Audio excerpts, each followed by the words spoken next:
I welcome you to my channel. Subscribe and listen to my new stories every day. I sit at my kitchen table, the morning sun streaming through the window, illuminating the half-finished mug of coffee in front of me. My phone buzzes, pulling me from the dull haze of a Sunday morning. I glance at the screen. It's a number I don't recognize. I almost let it go to voicemail, but something compels me to answer. Hello? Is this Mike? The voice is shaky, almost hesitant. Yeah, who's this? It's Eric, from Rosie's office. My heart drops. Rosie has always kept her work life separate from home, and I barely know this guy. I'm sorry to call you out of the blue like this, but I really need to talk to you. Okay, I reply, trying to keep my voice steady. What's going on? He takes a deep breath, the sound crackling through the line. It's about Rosie. I can't keep this to myself anymore. It's been eating me alive. What do you mean? I feel a knot tighten in my stomach. Look, I know this sounds bad, but she's seeing our boss, Tom. They've been together for months, and almost everyone at the office knows about it. His words hit me like a slap in the face. My chest feels heavy, the air in my lungs constricting. No. No way, I manage to stammer, disbelief flooding my thoughts. That can't be true. It is, Mike, Eric insists, his voice rising slightly. I didn't want to believe it myself, but I saw them together. I overheard some conversations, and I couldn't just sit back and pretend like everything was fine while you. Why the hell are you telling me this? My voice breaks, laced with anger and confusion. You could have just kept your mouth shut. Because it's wrong, he says, his tone shifting from guilty to urgent. I couldn't live with myself knowing you were being cheated on and I did nothing. You deserve to know the truth. Silence hangs in the air as I process his words. Rosie, my wife of 5 years, has always been the pillar of my life, supportive, loving, the one I plan to grow old with. This can't be happening. Why didn't you tell me sooner? I demand, my voice harsh. I thought it would blow over. I thought it was just a fling, but it's serious. I'm sorry. I didn't know how to approach you about this. I lean back in my chair, my heart racing as the reality sinks in. How do you know all this? I saw them. Together.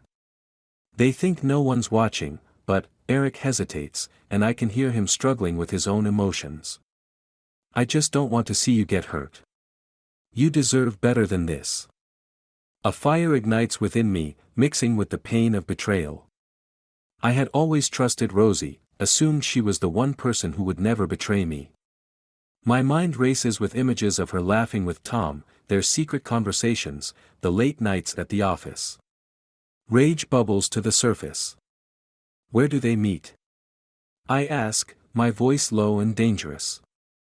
I don't know specifics, but they've been spending time at that new bar downtown, the one near the office, he replies hesitantly. Thanks for telling me, Eric. I'll take it from here. I hang up, my breath coming in sharp bursts. Sitting in the silence, I can feel the betrayal settling into my bones. The trust one had placed in Rosie has shattered like glass. My mind begins to plot, a dark twist of vengeance. I won't let this slide. I refuse to let her and Tom continue this charade without facing consequences. I rise from the table, my heart pounding with determination. First, I'll gather evidence. I need to confirm this twisted affair. Then, I will make Rosie's life a living hell, shattering everything she holds dear. The thought is intoxicating, a rush of power coursing through me. I won't let her get away with this. She will pay for her betrayal, and I will ensure that she understands the gravity of her actions. As I prepare to put my plan into motion, I feel a sense of clarity. I'll show her just how painful betrayal can be. She thinks she can deceive me and live happily ever after with Tom. Not if I have anything to say about it. The stage is set, and I'm ready for the next act of this twisted play. Rosie will regret crossing me, and I won't stop until she understands the cost of her infidelity. My heart beats in rhythm with the brewing storm of revenge. I step outside, the sun glaring down as I plot my next move, determined to turn the tables on the people who thought they could break my life without consequence. This is just the beginning. The next morning, I wake up with a storm brewing inside me. I can't shake Eric's confession from my mind. Rosie has no idea what's coming. My resolve hardens as I shower, the hot water washing away any remnants of doubt. I dress methodically, putting on the clothes I know make me look good, sharp, confident. I need to be ready for whatever comes next. After breakfast, I grab my phone and start scrolling through Rosie's social media. I'm looking for any clues, any signs that will confirm Eric's claims. As I navigate through her posts, I see countless pictures of Rosie with her friends, always smiling, always the center of attention. But there are no signs of Tom, no mentions, no tagged photos.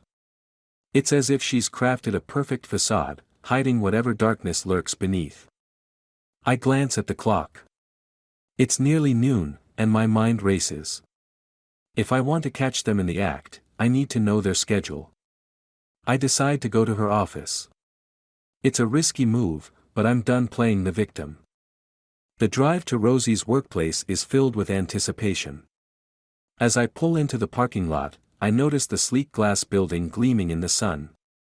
I take a deep breath, reminding myself of the mission. I park my car and head inside, my heart pounding with each step. Once in the lobby, I scan the area for familiar faces. The reception desk is manned by a friendly-looking woman, absorbed in her computer screen. I approach her, trying to keep my expression neutral. "Hi, I'm looking for Rosie Martin. Is she in today?" The receptionist glances up, her smile faltering slightly. Let me check." She types Rosie's name into the system, and I hold my breath. Looks like she's in a meeting right now. "Do you know how long it will be?" I ask, feigning casual interest. "Could be a while. It's with Tom, her boss. They've been in there for over an hour." A sharp jolt of anger runs through me. I force a smile, thanking the receptionist before stepping aside. My mind races. What are they discussing? I glance around, searching for any vantage point. I spot a small coffee shop on the first floor. It's the perfect cover. I order a coffee and settle into a corner table with a clear view of the conference room. My heart races as I wait, anticipation and dread mixing together. After what feels like an eternity, the door to the conference room swings open. I sit up straighter, straining to see who emerges. At first, it's just Rosie, her laughter echoing in the hallway. My stomach sinks when I see Tom follow closely behind her, a broad smile plastered across his face. I can't believe my eyes. They stand close, their body language betraying the intimacy I thought was reserved for me. Rosie leans in, whispering something in Tom's ear, and he throws his head back in laughter, the kind that makes it clear this isn't a work-related conversation. My fists clench under the table, rage boiling over. I need to see more. I quietly grab my phone and snap a few discreet photos, capturing their interaction. Each click sends a wave of vindication through me. I'm documenting their betrayal, a tangible reminder of the pain they're causing. Suddenly, I notice Tom's hand on Rosie's back, guiding her toward the elevator. I follow them out of the coffee shop, maintaining a safe distance. My heart pounds as I tail them, adrenaline coursing through my veins. As they step into the elevator, I hesitate for a moment before rushing to catch the door. Just as it's about to close, I slip inside, and they don't notice me. The tension in the small space is palpable. I focus on the digital floor indicator, willing it to move faster. As the elevator stops at the ground floor, they step out, and I follow closely behind. They exit into the parking lot, where Tom's car waits. The sight of it sends a fresh wave of anger crashing over me. "Rosie!" I call out, my voice sharp. She turns, shock etching her features as she sees me. Mike. What are you doing here? I ignore her question, my gaze fixed on Tom. You're nothing but a coward, hiding behind my wife. You think this is okay? Tom raises an eyebrow, a smirk dancing on his lips. This isn't your business, man. Just walk away. My hands ball into fists. Not a chance. You've taken everything from me. Come on, let's not do this here, Rosie pleads, stepping between us. No, let's do this here, I retort, taking a step closer to Tom. You think you can just waltz into my life and take my wife without consequences? Tom shrugs, a cocky grin plastered across his face. She's not a possession, Mike. She makes her own choices. Yeah. Well, so do I. My voice is low and menacing. And my choice is to make you regret ever crossing me. Rosie's eyes widen in panic. Mike, please don't. This isn't how we should handle this. I ignore her, my focus locked on Tom. You think I'm afraid of you? You're nothing without her. I'll expose you. I'll ruin your precious career, just like you've ruined my life. Threatening me won't solve anything, Tom says coolly, his bravado unshaken. I take a deep breath, feeling the weight of my emotions. You may think you've won, but I won't let this go. You'll see the consequences of your actions. With that, I turn on my heel and storm away, fury boiling beneath the surface. I'm more determined than ever to execute my revenge plan. I'll gather more evidence, devise a strategy that will leave Rosie and Tom reeling. They think they've gotten away with something special, but I will ensure they pay dearly. The sun beats down on me as I make my way back to my car, the drive home filled with determination. I'm ready to shatter their world, and I won't stop until I get what I want. Betrayal has ignited a fire within me, and I'm prepared to unleash it. This is only the beginning. I drive home with a whirlwind of emotions swirling inside me. The sight of Rosie and Tom together, their laughter ringing in my ears, fuels my rage. I refuse to be a passive victim. The game has changed, and it's time for me to take control. Once inside my house, I slam the door behind me, letting the noise echo off the walls. My fingers fidget as I pace the living room, contemplating my next move. I grab my laptop and sit down at the dining table, determined to gather as much information as possible about Tom and Rosie's affair. As the screen lights up, I begin my search. I open Rosie's social media accounts again, scouring through her posts for any hint of deception.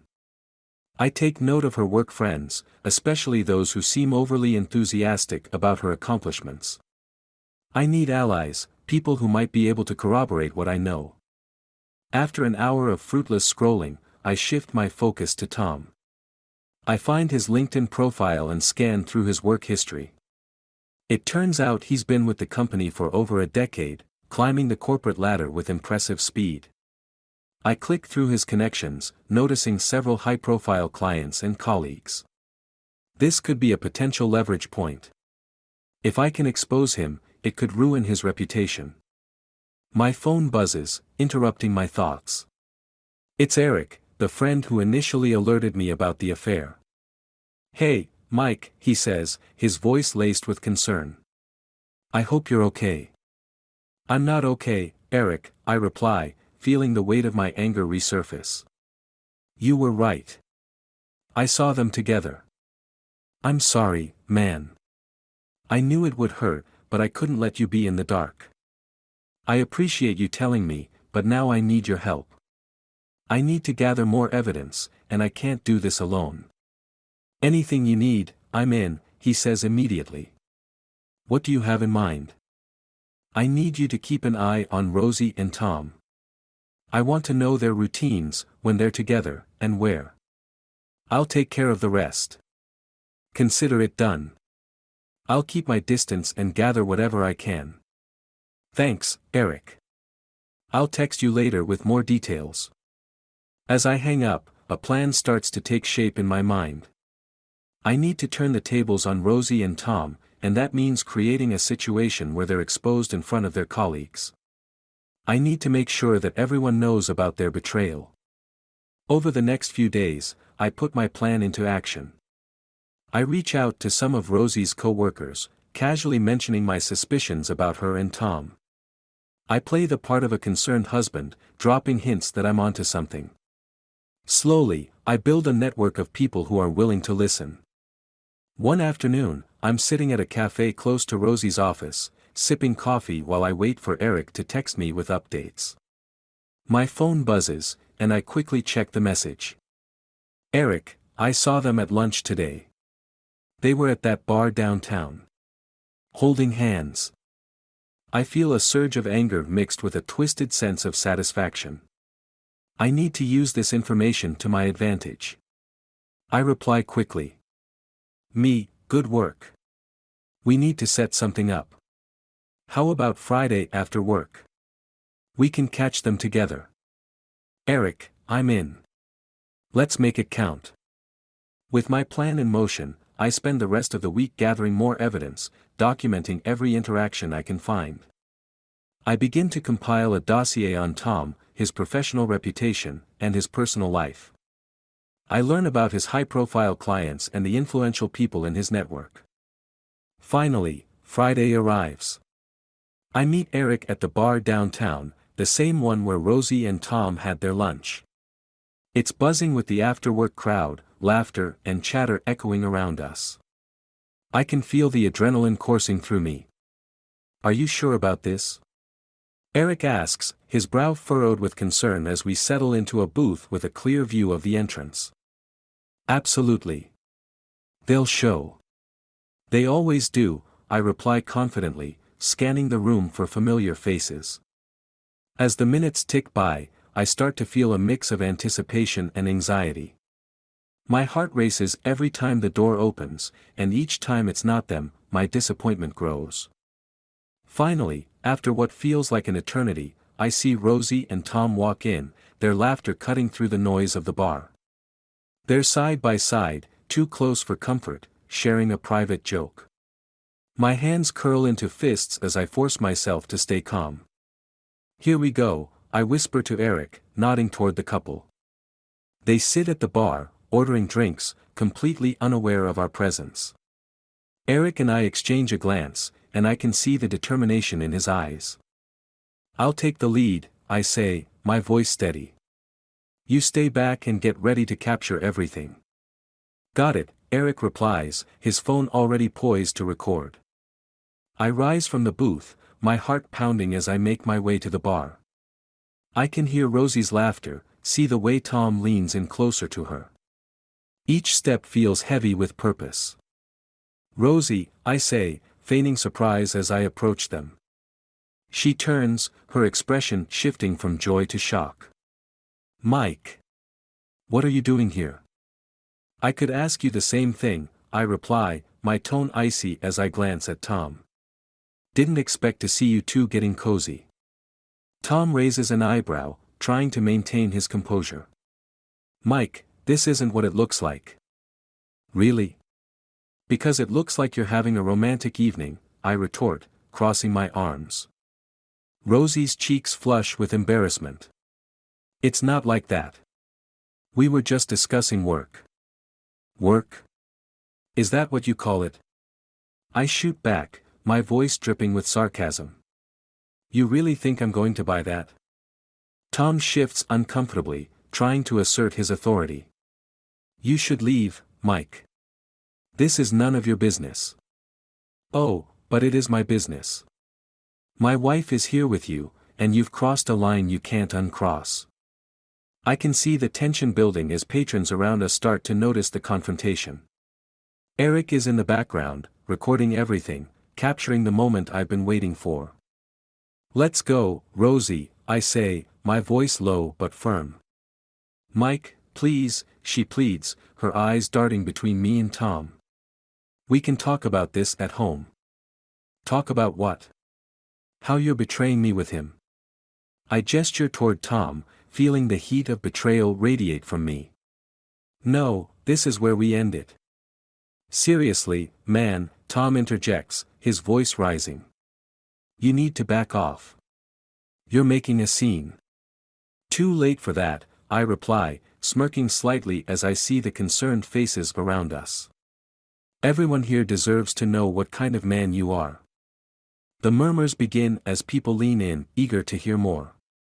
I glance at Eric, who is filming, the corner of his mouth lifting into a satisfied grin. I won't let you take her away from me, Mike, Tom says, his bravado faltering. Too bad. You already did. The tension in the air crackles as I stand my ground, ready to expose the truth, knowing that this moment is only the beginning of my revenge. I will make sure that the people in this bar, and everyone in their lives, know exactly who they are. Rosie's facade is crumbling before my eyes, and I can see the realization of her actions hitting her hard. I know this confrontation is just the opening act in a much larger game I intend to play. I'm not done with either of them. Not by a long shot. The tension in the bar thickens as I confront Rosie and Tom, their faces betraying the shock of being exposed. The onlookers murmur, their eyes darting between us like spectators at a boxing match. I feel a surge of power knowing I hold their fate in my hands.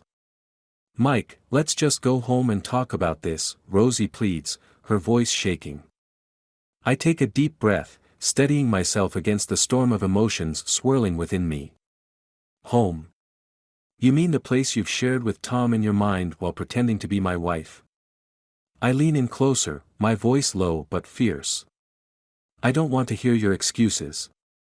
You've humiliated me enough. Tom's bravado is slipping away. This isn't right, man. You can't just barge in here and cause a scene. Oh, but I can, I retort, my anger boiling over. You think you can take my wife from me and just walk away unscathed? No way. With that, I turn to the crowd gathering around us, their expressions a mix of curiosity and pity. Let me introduce you to my wife and her new boyfriend, I say, gesturing dramatically to Rosie and Tom. The two who think they can betray me and live happily ever after. Well, let's see how that works out for them. The murmurs grow louder, and I can see a few people reaching for their phones, eager to capture this moment. My pulse races as I realize this is exactly what I wanted, the spotlight on them. Mike, please. Rosie's desperation is palpable. This is just a misunderstanding. Misunderstanding? I echo, disbelief coloring my tone. You've been sleeping with this guy behind my back. Do you think I'm just going to let that slide? Tom attempts to interject, but I'm done listening. You'll pay for this betrayal, both of you. My voice is steady, laced with a determination that chills me. Rosie's face pales as the weight of my words sinks in. I can see the panic rising in her eyes. What are you going to do, Mike? I smile, a cruel twist of my lips. You'll see. I have a few tricks up my sleeve. With one last look at the crowd, I turn and storm out of the bar, the sound of their gasps following me. I know exactly where to go next. Back at home, I pull out my laptop and start drafting an email that will change everything. I gather the evidence I've collected, photos, messages, and witness accounts from Rosie's co-workers, and compose a detailed letter outlining Tom's infidelity in their affair. I include the video Eric captured tonight, showcasing their betrayal for the world to see. I take a moment to breathe, feeling the weight of my decision. This isn't just about revenge, it's about ruining their lives, making them pay for the pain they've caused me. Once the email is ready, I hit send, targeting every relevant person in Tom's professional network, clients, colleagues, and even a few influential figures. As I watch the progress bar fill, I can almost feel the world shifting beneath my feet. Done, I whisper, feeling a twisted sense of satisfaction wash over me. Just as I'm about to close my laptop, my phone buzzes with a message from Eric. Eric, you did it, didn't you? Me, just sent the email. This is just the beginning. Eric, be careful, Mike. This is serious. I know. But they need to know the truth. The night wears on, and I can't help but replay the events of the day in my mind. I've shattered their illusion of happiness, but there's still one last thing I need to do. I need to confront Rosie, to see her face when she realizes the magnitude of her betrayal. I drive to her apartment, my heart pounding with anticipation. As I park outside, I see her car in the driveway. Taking a deep breath, I approach the front door and knock, each rap echoing like a drum in my chest. A moment later, Rosie opens the door, her face drained of color. "Mike," she breathes, stepping back as if expecting me to lash out. "I need to talk to you," I say, stepping inside. "About what?" "I think we've said enough for one night," she snaps, crossing her arms defensively. I shake my head, forcing myself to remain calm. "I wanted to give you a chance to explain. How could you do this to me? After everything we've been through?" Her expression shifts from anger to guilt. "I didn't mean for it to happen. It just did. I didn't think." "You didn't think? That's the problem, Rosie. You acted on impulse while I trusted you with everything." I feel the heat rising again, and I take a step closer. "You thought you could get away with this." Tears well up in her eyes, and I can't tell if they're for me or for herself. "I'm sorry, Mike. I never meant to hurt you." Sorry doesn't cut it. My voice drops, laced with bitterness. "You think I'll forgive you? You think this is over? I've already sent everything I have to your boss, your coworkers, and everyone else who needs to know what kind of person you really are." Her face pales, the realization crashing down around her. "What?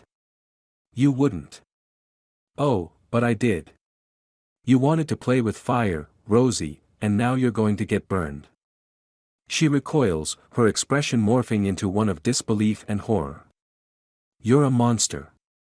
Call me what you want, but I won't be the only one suffering for this. You and Tom will face the consequences of your actions." "Mike, please. I didn't mean for this to happen." Her voice trembles, and I can see the fear in her eyes. "Don't you get it?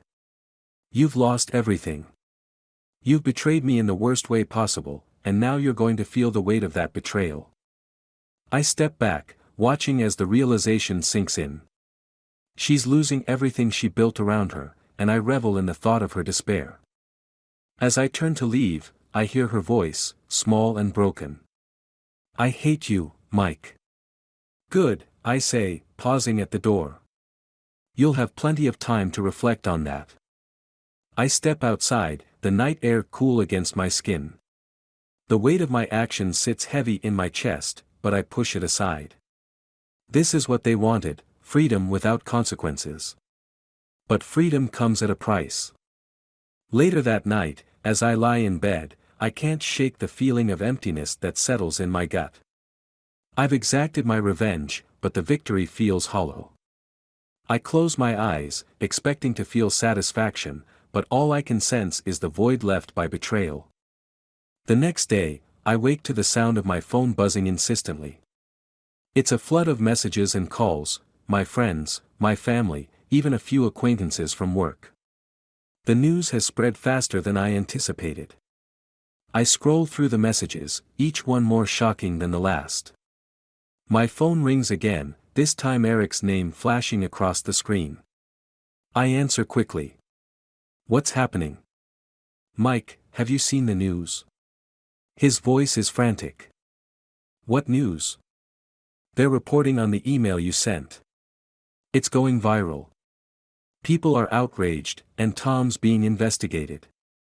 You've destroyed his career, man." "Good. That was the point." "Yeah, but you've also caught a lot of attention. People are looking at you now, and they're not happy. You might want to lay low for a while." I laugh bitterly, the weight of my choices crashing down on me. Lay low. After everything I've done? I don't think I can ever go back to how things were. I'm the villain now. As I hang up, a sense of dread washes over me. I've unleashed chaos, and now it's spiraling out of control. Days pass, and the fallout is catastrophic. Tom is fired, but the ramifications don't stop there. His connections begin to crumble, and soon, whispers of my involvement surface. I find myself becoming the center of attention in a way I never wanted. People begin to see me not as the betrayed husband but as the ruthless villain who took down a powerful man. I can't escape the suffocating feeling of isolation. Rosie, on the other hand, is nowhere to be found. The last I heard, she's moved out of the city, leaving me with nothing but memories of a love shattered by betrayal. As I sit alone in my empty apartment, I realize that in my quest for revenge, I've lost more than just a wife. I've lost my sense of self, my reputation, and any chance of happiness. The weight of my actions presses down on me, the realization that I've become the very thing I despised. The door swings open, and my friend David walks in, concern etched across his face. "Mike, you need to talk. This has gone too far." I look up, my heart heavy with the burden of my choices. "What's done is done, David. There's no turning back." "Yeah, but at what cost?" he asks, shaking his head. "You've created a mess, and now you're stuck in it." I meet his gaze, the truth hitting me like a freight train. I thought I could make them pay, but all I've done is ruin my life. The silence stretches between us, and in that moment, I know I've lost everything. I turn to the window, looking out at the city I once loved. It feels like a prison now, a reminder of the life I had and the choices that led to my downfall. The betrayal was meant to be my catalyst for change, but it has only brought despair. In the end, revenge has a cost I'm still paying. And as the reality of my situation sinks in, I realize that I will never escape the pain of betrayal. I've become a part of the very darkness I sought to fight against, and now, I am left alone to grapple with the consequences of my actions. The darkness closes in around me, a bitter reminder that some betrayals are too deep to overcome. In seeking to expose their deception, I've become trapped in a cycle of pain and regret, forever changed by the treachery that shattered my world. As I sit in the silence, I can't help but wonder if it was all worth it. The truth is, I may never know. All that remains is the haunting echo of betrayal, a reminder that sometimes the greatest tragedy lies not in what is lost but in what we become in the pursuit of revenge.